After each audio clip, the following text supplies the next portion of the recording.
All right, we are here with the head coach of the new Diana Eagles, Kerry Lane. Coach, how are you doing today?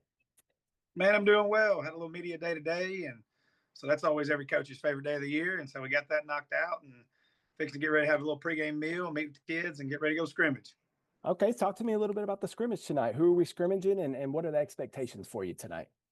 We're scrimmaging over at White Oak. We got the JV kicking that thing off at 5 o'clock. The varsity around 6:30.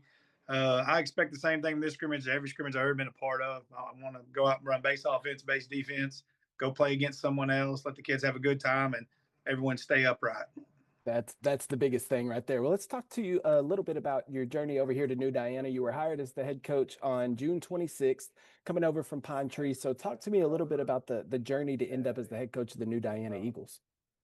Yeah, it was kind of a unique situation. It kind of happened late in the year, and I know a lot of people in this community, so that's been good.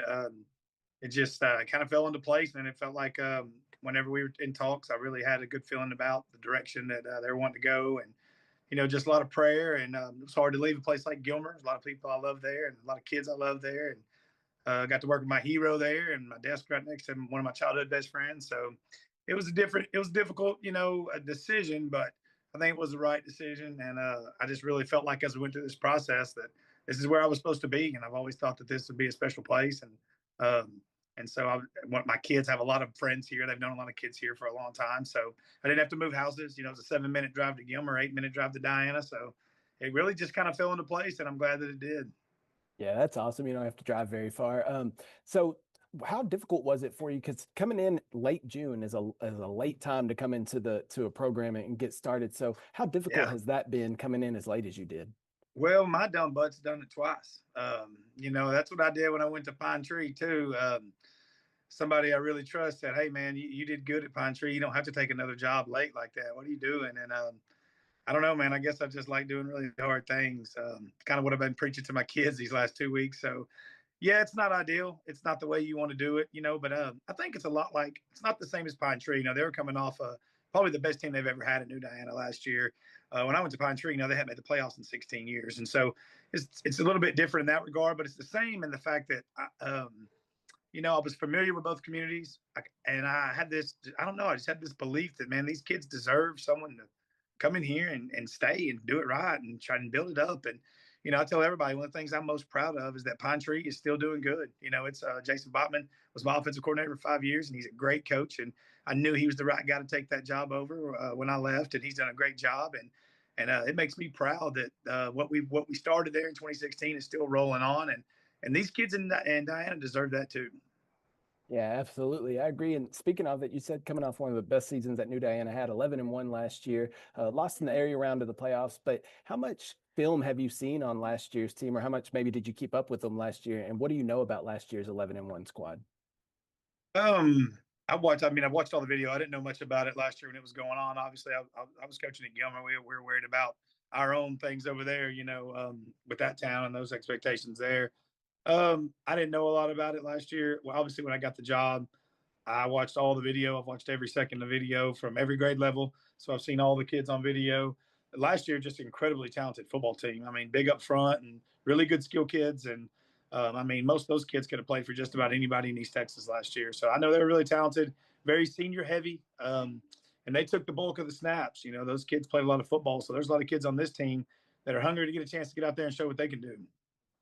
When you talk about people coming back from last year's squad, you got 3 starters coming back on offense, 2 on defense, but you got your quarterback, DeJuan Johnson, which is a huge piece of the puzzle coming back, which accounted for over 50 touchdowns last year and tons of yards on the ground and through the air. What are your expectations as you go into this season with the people that you have coming back? What are your thoughts and expectations on this season?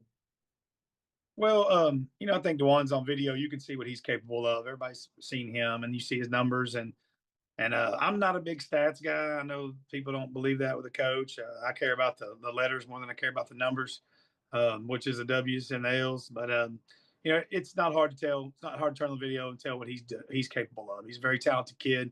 He's a very good young man, very smart. With everyone else, my expectations for them to go out and be tough and play hard. I think we got a lot of kids that they got something to prove. And that's kind of what I've told them is, you can sit around and talk about what they had last year and this and that, but we don't live life looking in the rearview mirror. That windshield's a lot bigger than that rearview mirror for a reason. we got to move forward. And I think we got a lot of kids, that are excited to go do that, and I think what you can expect out of us is you're going to get a disciplined football team that's tough and plays really hard for each other. And after that, everything else take care of itself. Absolutely. One last thing I want to ask you before I let you get out of here. You coming over from Gilmer, you were in a tough district last year with Pleasant Grove, Van, and schools like that. Another tough district here with New Diana, teams like Troop and ARP and West Rush, teams like that in the district. What are your thoughts overall on the district? Yeah, I really don't know a lot about it. I hate to say that. I mean, I've watched them on video.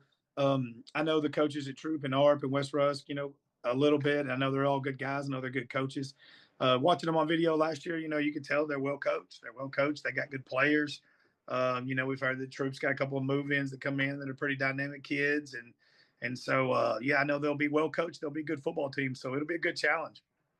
It'll be fun to watch, Coach. I appreciate you taking the time and talking to us this afternoon. Best of luck to the Eagles this season, and we'll talk to you down the road. Thank you. Appreciate it.